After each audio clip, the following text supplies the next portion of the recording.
Today we continue our pass through the crossroads.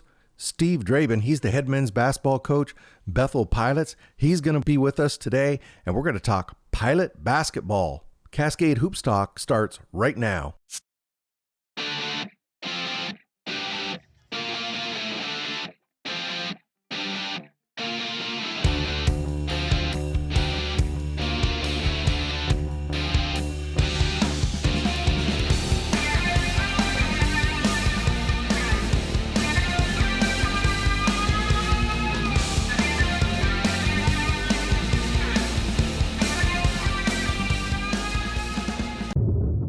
Bethel University up in Mishawaka, Indiana.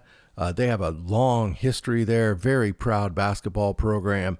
They're just south of South Bend. When I say that, I mean like 10 minutes. They're 10 minutes from Notre Dame. You've heard me talk about it many times. When I went up to Mishawaka, that was one of the highlights, is my grandson and I toured the Notre Dame campus. You have to do that if you haven't. Steve Drabyn has been successful at Bethel. They're competitive every year. This season they graduate Drew Lutz and Nathan Ertz. That's no small loss, but they have a ton of guys coming back. They're going to be one of the biggest, strongest teams in the middle this season. He's putting some other pieces in, and they'll definitely compete for that Crossroads title once again this season. Let's take a listen to Steve Drabyn. He's the head men's basketball coach, Bethel Pilots. Cascade Hoops Talk, Billy D. Hey, I got Steve Drabyn on the line. He's the head men's basketball coach of the Bethel Pilots up there in Mishawaka, Indiana. I just like saying the name of that town, Steve. Mishawaka, Indiana. Yeah, it's a great name. Great place to be. I talked to earlier in the season, in the off season, I talked to Scott Cooper, over there at IUSB, and I looked on his bio and it says he lives in Mishawaka. And I said, "You live in Mishawaka?" He goes, "Yeah, it's 5 minutes from the campus." So you guys are pretty well packed in together there. Yeah, Mishawaka, South Bend, Elkhart's kind of, three big towns right in a row. Good area, good place to be, a lot to do. It's a fun place to be for sure. When you look at your lineup from last year, the first thing you got to talk about is a couple of guys that just meant the world to Bethel basketball, Drew Lutz and Nathan Ertz. Not only were they great basketball players, I had the chance to meet them a few times. Really, just top-notch people. Talk about what those men meant to your basketball program. Yeah, for sure. It's funny, Nathan Ertz, I was almost in tears our first team meeting this year. He was with me for all 5 of my years at Bethel. Going into year 6, this is the first year without Nathan Ertz. So kind of sad to see him go, but happy for him. He's working at Motorola Solutions over there in Chicago, and he's going to do great things there. But just a staple of our program, just professional, first-class guy, great leader. Just does all the little things. Guys looked up to him, kind of the grandpa in the locker room. And then, Drew Lutz was with us for 2 years. Wish it was more, but yeah, loved him as a player. Obviously, great competitor, point guard, ran the show, put up pretty phenomenal numbers in the 2 years he was here. But even more than that, just his character and who he is as a person and faith, and meant a lot to him. And he helped others, including myself in our program, grow in their faith. So sorry to see those two guys go, but really happy for them, and their future is definitely going to be following them closer. Steve, what does it mean to you when you have guys like that in your program and you see them grow and you couldn't find two better guys to see them now go out, leave college. Drew's going to have a great time down there at a new college. I think that's a great opportunity for him. And then to see Nathan Ertz just begin his life. And, what does that mean to see them just blossom outside of school? Yeah, it's why we do what we do. If you're just about the wins and the losses and championships and the results part of it, you're going to burn out pretty quickly as a coach. And, purpose and identity is really big for us. And we want to help our young men grow wherever they're at, on that journey. And those two guys just kind of, not perfect, but, those guys had their share of stuff. And but I think they grew a lot from it. And you hope that when they get done, at the place you're at Bethel here, that they're prepared to take on a world that's broken. And there's a lot of tough stuff in this world. And you're going to have tough life situations to deal with. And you just want to help these guys, when that tough stuff hits, that they're rooted. And I use the word rooted. Ryan Lutz, Drew's brother, wrote a book, Rooted Influence. I'm going to make a plug for him here. Go ahead. Yeah. And kind of the basis of the book is that, I won't give it away, but if you're rooted in the right things, your faith and your family, and that tree is gonna withstand the storms that when life hits it. But if you're not rooted in the right stuff, then you're going to fall over easily. And so those two guys, I think they're rooted well, and they're going to be successful in whatever they do. People from outside look in and say, "Oh, Bethel, Drew Lutz left, Nathan Ertz left. They're going to be rebuilding," but you're not. I was going through your roster the last day and a half, and you've got just a ton of minutes coming back. You've got some really seasoned seniors coming back. You just told me a stat. You got 10 guys returning from last year, 6 out of our top 8, and guys that played a ton of minutes, and so we got quite a bit of experience back. However, we don't have, we may not have the All-American that we've had in the past, with Drew Lutz and Trevion Cruz. However, I feel like we could be a team that, has 6, 7, 8 guys, average anywhere from 8 to 15, and, which could make it even harder to guard, I think, with Drew. And, I think opposing defense is really focused on him and locked in and just sat down and guarded. And this year they won't be able to do that as much because we'll have a lot of different guys that are going to be able to do some things. So we're focused on, just playing with great tempo and our guys just giving max effort, just because I think we've got a lot of guys that can play. Well, you're going to look a lot like you did in the middle last year. You've got Preston Phillips, who's a graduate student. He started 31 games last season. And then James Anderson, who's just big. He's just big. Yeah. He started 25 games last season. So you're going to be big in the middle. What will you look like on the outside? Yeah, I think, we'll play with tempo like we always do, kind of a staple of who we are. We want to play fast and get it up in transition, keep create advantages and keep advantages. Then I think we'll be a little bit more motion oriented this year. Just losing Drew, obviously he had the ball in his hands quite a bit, which we wanted him to have it. And just him having the ball, we were 7th in the country in offensive efficiency. We were 10th in the country in field goal percentage, and we were 7th or 8th in turnovers per game, lack of them. I think it was 9.3 a game, and then we were 17th in assists. So, and a lot of that was Drew Lutz just, commanding the offense. But, this year I think we'll be a little bit more motion where we spread the wealth around. We're moving a little bit more, just really focused on speed and different actions. Hopeful that, our guys will be able to play well within that. And it's going to take some time to hone in on our offense and execution and whatnot. But so we'll be a little bit different in that respect, but excited about it. Preston Phillips shot 73% from 2 last year. Yeah. James Anderson, 64% from 2. So we'll play through those guys quite a bit. The first time I interviewed James Anderson, I couldn't believe he's 6'8" or whatever, but he's huge. He's just big. He's a big guy. Yeah. You're last year it really hurt. I think it really hurt you guys when Peschlis got hurt, because he's a real tenacious rebounder. And I think that hurts you guys a little bit. You'll get him back this season. How's he doing? Yeah, doing well. So he played, I think, 6 to 8 games, and then he tore a ligament in his finger and was out for 20 games. Obviously when you take a starter out of the lineup, guy with his versatility defensively and offensively, great rebounder, just has a knack for finding the ball. Obviously that hurt us, but he came back late in the year, played the national tournament, helped us there, win a game there, finish our season strong. But he'll be back, and I think he'll hit, him and Preston Phillips, and James Anderson, I look for those 3 guys to really take a huge step forward in just aggressiveness, assertiveness, taking a little bit of that scoring load, that Drew Lutz obviously had last year. Trent Edwards is a guy that he's kind of hard for me to pigeonhole to where his game is. He doesn't get much credit for what he does. He overshadowed a little bit last season. Talk about his game. He started 26 games for you. Yeah. So he, obviously when Al went down, kind of moved him into that lineup, and, he didn't come out of it. And I think he's a guy, he's just solid. He's consistent.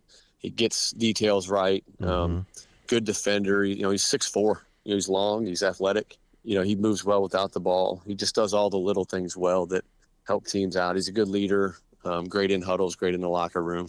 It's his 5th year. So just having somebody with that type of experience, he'll play the point guard a lot for us, kind of running the show a little bit and getting other guys involved. And, he's got that little nice pull up and fade away. And we're excited to have him. Jameer Jefferson too, as well. Just 2 really good defenders that are ball hawks and can guard the ball well and make things challenging for other teams' offenses. So excited about him and Jameer and their continual growth as players. Steve, Jameer Jefferson, in my opinion, is one of the most underrated defenders in the country. He just sits down and stops guys. He's strong. He's a very good defender. For sure. Yeah. Him and Trent, typically would play them kind of, both half the game last year. I think those guys will play more minutes this year, but having those guys pick the ball up just gets our defense set and gets it going, keeping the ball in the outer third. And Jameer guards the ball well. He's strong. He's tough. He's physical. He's got good athleticism. One area where he got in trouble a little bit last year was he would have a tendency to be a little bit over aggressive and give up the lane at times. Yeah. But he's great positionally. And, I think this year he'll take a step in even making plays without giving offense. So I agree. I think he's an underrated player. I think he's going to do a little bit more offensively this year as well for us. Luke McBride, he's out of Norwell. Great 3-point shooter, coming up. He shot even 40% last season. He's going to be a sophomore this year. What do you look for from him this year? Yeah, he's another just solid, tough competitor. He's a coach's kid. His dad, Mike McBride, coached him for 4 years at Norwell. His dad, Mike, was a national champion here at Bethel in 1995 with those teams. So just a tough, smart, gritty kid that's going to get details right, and he moves well without the ball. I think he'll take a huge step this year offensively. I think he averaged 7 for us last year, shot 40-some% from three, and he's taken a huge step. Had a great summer, and he's had a good fall so far with our practices. Excited about him just taking another step in his progression as well. So you've got a ton of experience coming back. I'd like to ask you about, you've got a lot of freshmen listed. I know you got Peyton Baird out of Riley there in South Bend, local kid, another guy out of Fort Wayne. Talk about some of the freshmen that you think might get a little bit of time this year. Yeah, so first off, we redshirted Austin Kripe from West Noble High School and Alex Ellenson from Northridge High School. Okay. So those guys will have, they practiced all last year and played in a few games. You can play in a couple games and still be eligible for the next year. So they got 4 years left, so those guys are freshmen. I think Austin Kripe will play for sure just with his shooting ability.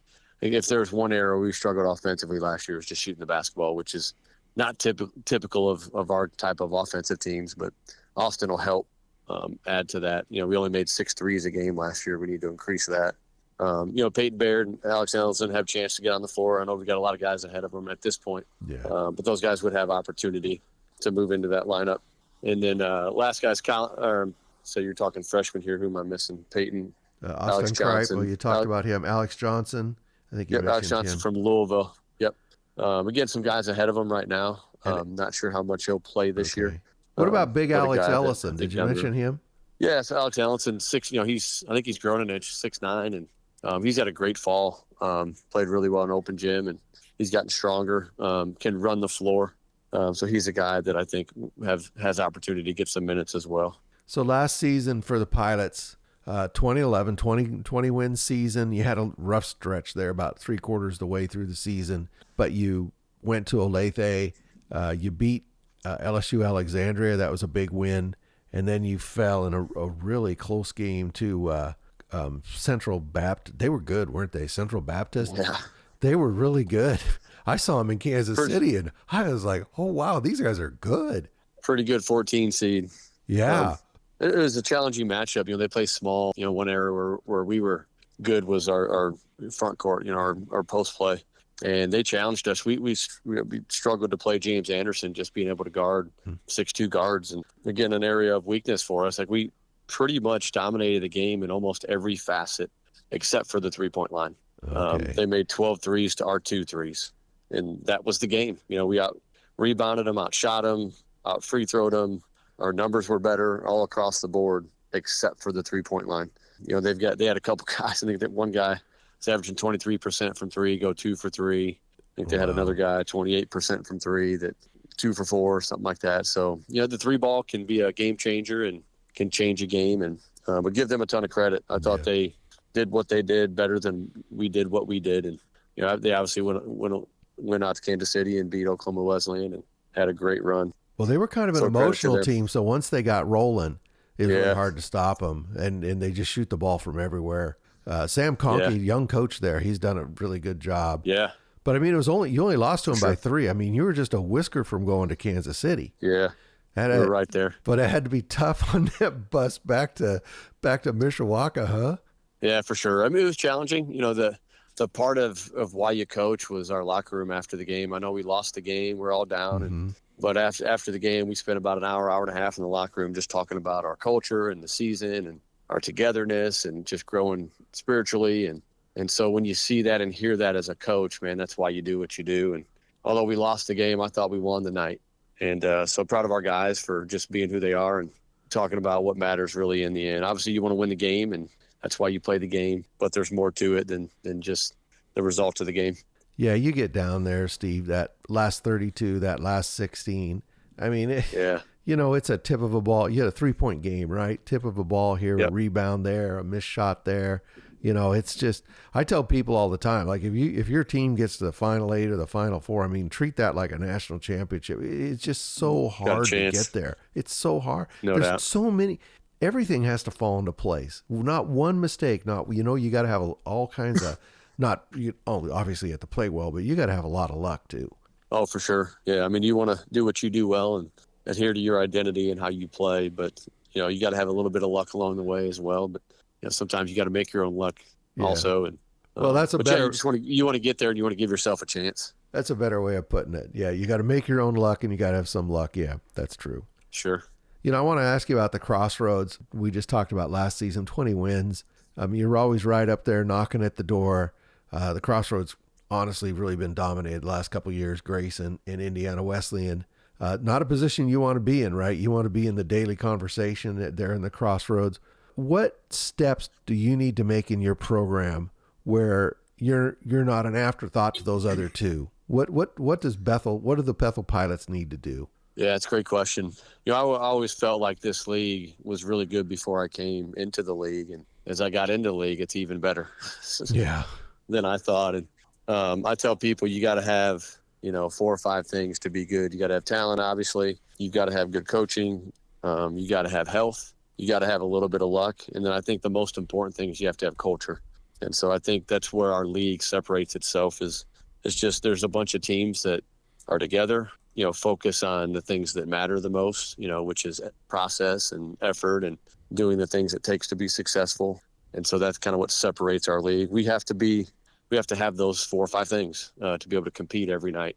And if you don't have any one of those, it's going to be hard to win. So just keep, you know, being consistent, knocking down the door on those 5 things.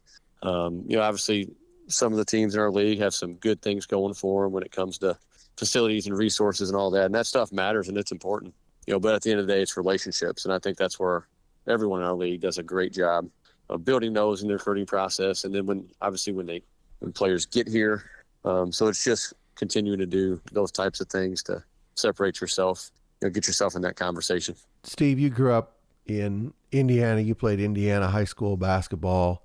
After you went to Belmont, you started coaching. You made a stop at Carmel, which is one of the top basketball high schools in the state. Everybody talks about Indiana basketball, but growing up there and playing and coaching in high school in Indiana, what makes it so special? I think a big part of it, coaching in other states, no offense to, you know, Florida, Tennessee, North Carolina, where I've been, but Indiana, the high school coaching is so good. Mm-hmm. You know, I don't need to go to coaching clinics. I just go watch recruits at open gyms and practices. You know, I'd take a notebook with me and, oh, that's a great drill, or, oh, I like how he taught that, or I like the terminology here. So I think the coaching is second to none in this state. There's a lot of coaches that care about it, that want to do well. You know, when I go to Final Fours every year to the convention, you know, I see about 5 to 10 Indiana high school coaches, you know, that they're taking notes and, you know, and people just care about it. You know, the tradition of it, you know, back in the 30s, 40s, 50s, you had high school gyms that sat more people than the town held. It's just carried on, you know, from generation to generation. I think the offensive skill level is really good. You might not have the athleticism that maybe some other states have. And that's why, you know, I look at myself, I'm 5'11", not very athletic. I had to be different when it came to work ethic and, you know, being smart and being efficient. I just think there's a lot of high school players in the state who kind of understand that. You know, I think Luke McBride's of the world, you know, guys that get the most out of their ability. I heard Coach Burr, he was my college coach. He made the comment that, you know, he tried to recruit players that got the most out of their ability. And so there's a lot of Indiana kids that have that attribute. One thing I noticed not being from Indiana, when I traveled back there, saw them at the national tournament, the very first time I saw the schools in live from Indiana that jumped out at me was the style of man-to-man that they play. It's just got a different intensity. When you were growing up, when you were a young guy, like 6th grade, 8th grade, Did they just drill that in your head? Something is different about it. When I grew up, Bob Knight was, in his heyday at Indiana University, and Mm-hmm. his big thing was the shell drill and just habits and jumping to the ball and high hand closeouts and sprinting to help and, taking away middle drives. And so I think, a lot of those high school coaches, going to Bob Knight clinics and Oh, okay. things of that nature, I think it's just been ingrained in our culture in Indiana of just that tough, hard-nosed man-to-man. Then you have a lot of coaches, Paul Patterson's back in the day and Mike Lightfoot's and a lot of coaches, even small school coaches in the state of Indiana kind of adhere to a lot of those principles. And so it's just kind of been ingrained in the state, I think, throughout time. So you're going in your 5th year, 6th year there at Bethel? Yeah, year number 6, believe it or not. You came there, you weren't sure what to expect. You weren't sure what to expect from the NAI, from Crossroads basketball. How has the world treated you since you went there? Yeah, I mean, Bethel's a great place, great people, and the secret sauce is the people, Mm-hmm. just all across campus. You're working with people who care more about, the person and the spiritual well-being than anything else, and having a calling, having a purpose. And so it's great being, the mission of our team fits the mission of our school, why we do what we do. And it's nice where the message is spread all across campus. It's not just our team, but it's the mission of our school. Tony Natale is our athletic director, and he's been really supportive, and anything we need, he's going to at least try to get it. He may not be able to get everything, but he's going to try to do what he can to help us out. And area's great. My wife and I have got 4 young children, and there's a lot going on here, and the schools are good. And yeah, we're happy. We're excited for what the future holds. And yeah, it's a good place to be. Steve, you're only, I think, 26 days, according to your schedule, 26 days, 6 hours, 8 minutes away from playing Governor State there in Mishawaka. Hopefully that's not a Saturday that Notre Dame plays. Hopefully you'll get a crowd. But you've got a pretty tough preseason. You play University of Northwestern Ohio. I think they're going to be better this year. That'll be interesting to see. You're going to play them over at Grace. They're having a little tournament over there. And then Indiana South Bend, I know you play them every year. They're going to be tough again. Yep. Just talk about your preseason schedule and what you hope to achieve. Yeah, I always look at our schedule. I want to make it good because, you want to challenge yourself before the Crossroads League. But then I look at it like, oh, it's going to be tough to win some of these games. We're at Georgetown. We're at Florida Memorial. We're at Ave Maria, 3 national tournament teams. IU South Bend's good every year, like you mentioned. Northwestern Ohio. I think that coach is in his 3rd year. A lot of times you take that big step in that year 3. And so we definitely have our work cut out for us. We're going to play different styles, which is good. You look at Georgetown, their athleticism. We saw that last year against LSU Alexandria in the national tournament. I think that really helped us in that game. Yeah. Being able to play against that talent, athleticism, that strength. We're going to play at Ave Maria, and there are a bunch of guys that know how to handle it, pass it, and shoot it. And they're going to get up and down. I was looking at this. You're going to play Florida Memorial, which is just big and tough. They crash the boards. Yeah. And then the next night, you play Auburn, 2 completely different styles. Yes. Yeah. Completely. Yeah. I don't know who scheduled that, but that's national tournament right there, isn't it? Back to back. Have to play back to back in the opening rounds, and so we schedule those games for that reason, to prepare us. If we're fortunate to make it in the national tournament. Well, it'll be a good trip for the guys in December. Gets a little cold up there in northern Indiana in mid-December. So the guys will enjoy it. Oh, no doubt. We try to do that every year. Last year was the Oregon trip. Mm-hmm. Oregon Tech and Bushnell. This year will be Florida. It'll be a little warmer in Florida. A little bit. won't have those deer that just hang out in the middle of the road. Or in your yard. Yeah. Well, Steve, I really appreciate you taking some time, talk Bethel Pilot basketball. I wish you a lot of luck this season. Hopefully we can talk a few times during the season, talk Crossroads and Bethel Pilot basketball. Absolutely. Thanks for having me on. And Billy D, I appreciate all you do for NAI basketball. And hey, it's the best value. It is. Around. It's the best entertainment value in America. Steve, thanks a lot. I really appreciate it. We'll talk more as the season gets going. Thank you, Billy D. Appreciate you. That's Steve Drabyn. He's the head men's basketball coach, Bethel Pilot basketball. Thank you, Coach. Thank you. Thank you, everybody, for listening to the show. Leave a comment. Let me know what you think. Also, please like and subscribe this show wherever you watch or listen to it. It helps a lot. And if you have a question you'd like answered on the show, just send me a note at cascadehoopstalk@gmail.com or just shoot me a DM on Twitter. I hope you enjoyed the show. Enjoy your day. We'll see you next time. Yours truly, Billy D. Thank you very much for supporting our podcast. Please like and subscribe. Get out to your local NAI school because NAI basketball is the best entertainment value in America.